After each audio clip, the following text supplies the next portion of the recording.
സമകാലിക സാംസ്കാരിക പശ്ചാത്തലത്തെ വിധേയമാക്കിക്കൊണ്ട് നമ്മുടെ സമൂഹത്തിലുണ്ടാകുന്ന ചില വൈജാത്യങ്ങളിലേക്കൊരു എത്തിനോട്ടം. വൈവിധ്യങ്ങളെ ഇല്ലാതാക്കാൻ ശ്രമിക്കുന്നത് ഒരു കാലഘട്ടത്തിൻ്റെ ദുരന്തമാണ്. മനസ്സിന് ശാന്തിയും സമാധാനവും ലഭിക്കണമെങ്കിൽ ആദ്യം സ്വന്തം മതത്തെയും മതഗ്രന്ഥങ്ങളെയും അറിയണം.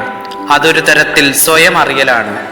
ബൈബിളും ഖുറാനും ഗീതയും പറഞ്ഞു വയ്ക്കുന്നത് ജീവിത പാഠങ്ങളെ ആർജിച്ചെടുക്കാനുള്ള സന്ദേശങ്ങളാണ്. അതുകൊണ്ട് പരസ്പരം സ്നേഹിച്ചും ബഹുമാനിച്ചും മുന്നോട്ടു പോവുക. നമ്മുടെ നാടും വീടും വിദ്യാലയവും മതസൗഹാർദ്ദ ഇടങ്ങളാകട്ടെ. ജനാധിപത്യ രീതിയിൽ നാം തിരഞ്ഞെടുക്കുന്നവർ നമ്മുടെ ജനാധിപത്യ മൂല്യങ്ങളെ സംരക്ഷിക്കുന്നുണ്ടോ? കാലഘട്ടമനുസരിച്ച് തെരഞ്ഞെടുപ്പ് വരും പോകും, ഭരണം കിട്ടും പോകും. എന്നാൽ എത്ര നല്ല ഭരണാധികാരികളെ നാം വോട്ട് ചെയ്ത് വിജയിപ്പിച്ചു എന്നതിലാണ് കാര്യം. ഓരോ തെരഞ്ഞെടുപ്പിലും പങ്കാളിയായി മതേതരത്വത്തെ പ്രോത്സാഹിപ്പിക്കുന്ന ഒരു ഭരണകൂടത്തെ നിലനിർത്താം. ഭരണം ആരുടെ കൈകളിലെയും കളിപ്പാട്ടമാകാതെ സംരക്ഷിക്കാം. വിലക്കുകളില്ലാത്ത ലഹരിയായിന്ന് മൊബൈൽ ഫോൺ മാറുന്നുവോ?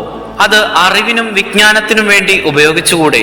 ലോകം തന്റെ കൈകളിൽ ഒതുങ്ങി എന്ന മട്ടിൽ നാം കൊണ്ടു നടക്കുന്ന ഈ വസ്തു യുവതലമുറയുടെ ചിന്താശേഷിയെ നശിപ്പിക്കുകയോ അതോ നന്മയിലേക്ക് നയിക്കുകയാണോ?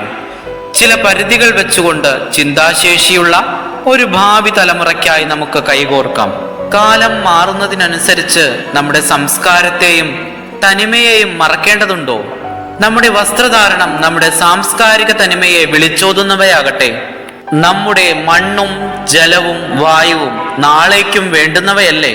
അവയെ സംരക്ഷിച്ച് പ്രകൃതിയുമായി സംവദിച്ച് അറിവ് നേടാൻ നമ്മുടെ കുഞ്ഞുങ്ങൾക്ക് സാധിക്കട്ടെ.